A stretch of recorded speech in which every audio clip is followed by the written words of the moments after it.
Hello, everybody. My name is Sophia, and for my visual summary, I was assigned week 11, which is the Cold War.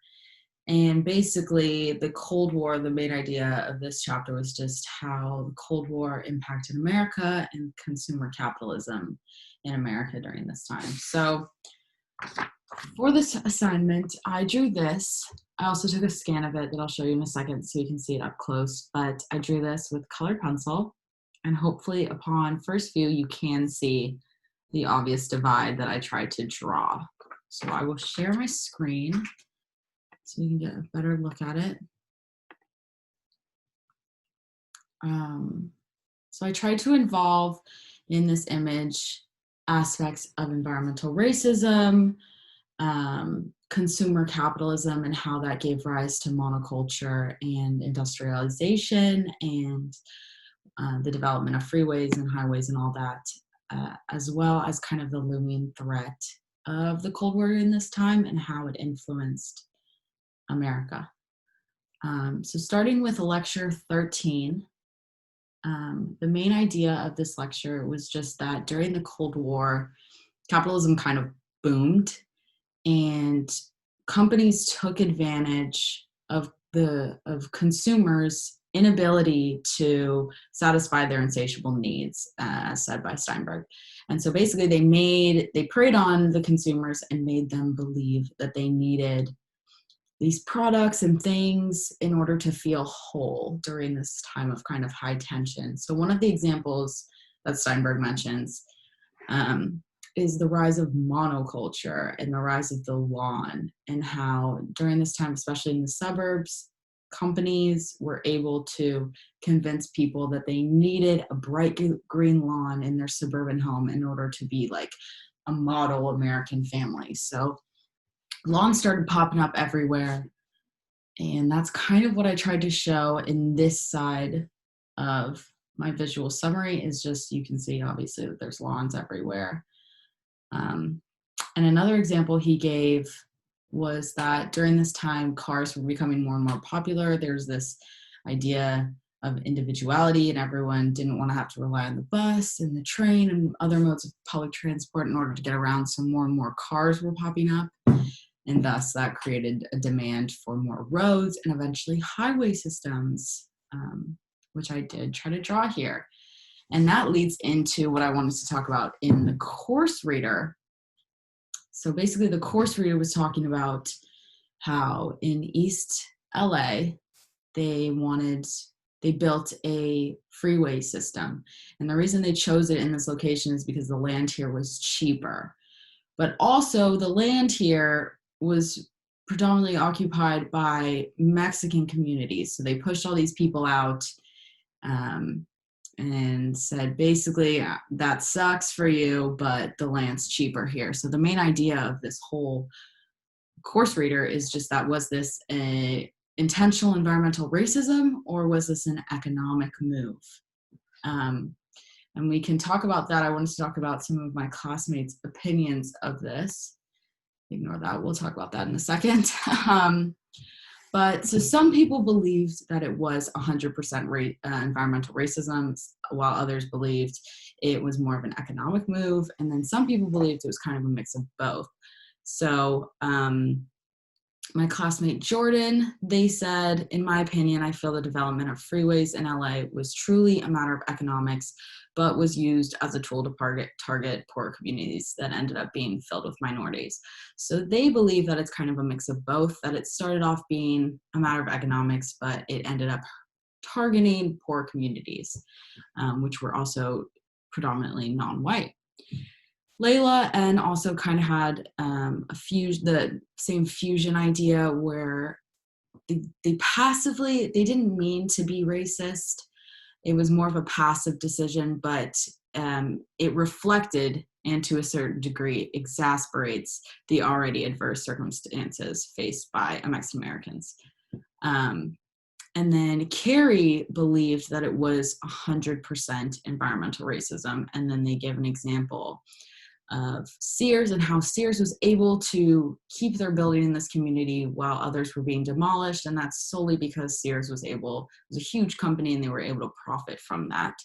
So I did want to touch on that in my summary, and I did include a Sears, and hopefully you can tell that this is the side I tried to show where environmental racism was occurring.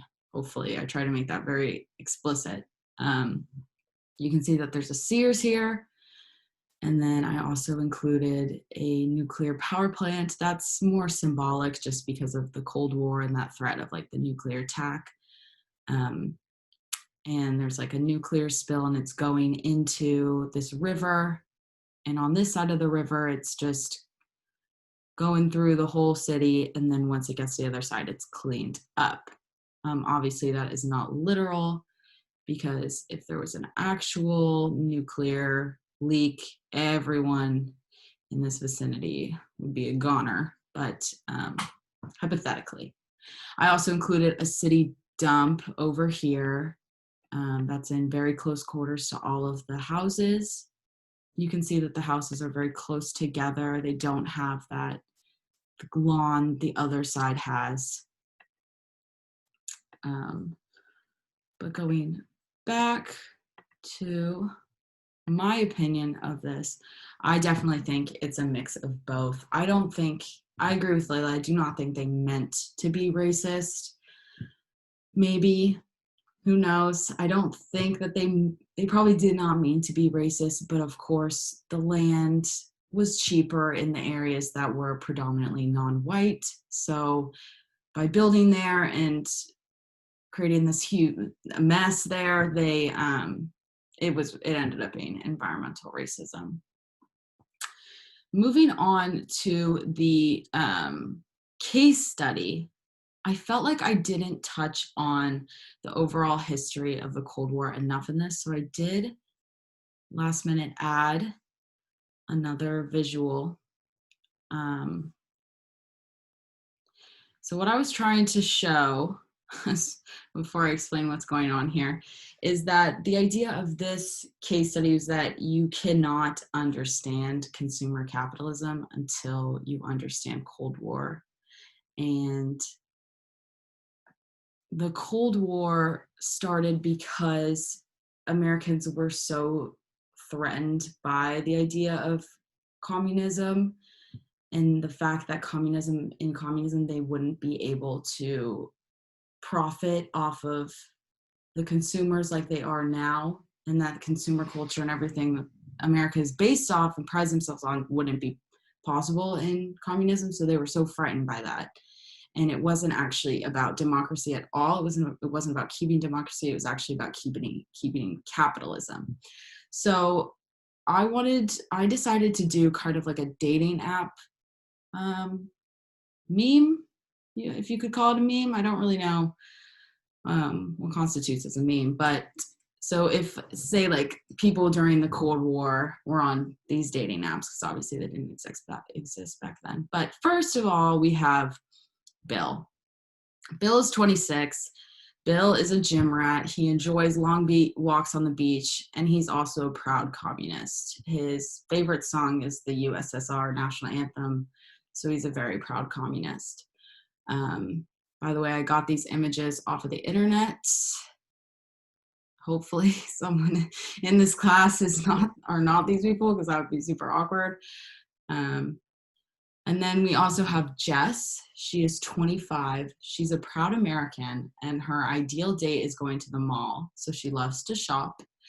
And In-N-Out has her heart, which means that she loves these large companies. And her favorite song is Part in the USA. So she's a very proud American. So they match on whatever site they're using. From the point of this, we are Jess in this situation. So Bill messaged her and says, hey. She says, hey. And then she goes, wait, you're a communist? She didn't maybe see that the first time when they matched. And he goes, yes. And she goes, that's a deal breaker. I love consumer capitalism too much. And then she unmatches with Bill. So it's a total deal breaker, because that threat of communism, she wouldn't be able to purchase the things that she wanted, like the way she would be able to under a consumer capitalism society. So total deal breaker. And that is pretty much all that I wanted to talk about. Hopefully my two images that I show really show not only the environmental racism that came out of consumer capitalism, but also the like the industrialization that came from it, and just this threat of communism and how it shaped everything during this time. And it created a lot of environmental issues. But yeah, that is pretty much all that I wanted to talk about. So thank you very much for listening. See you guys later.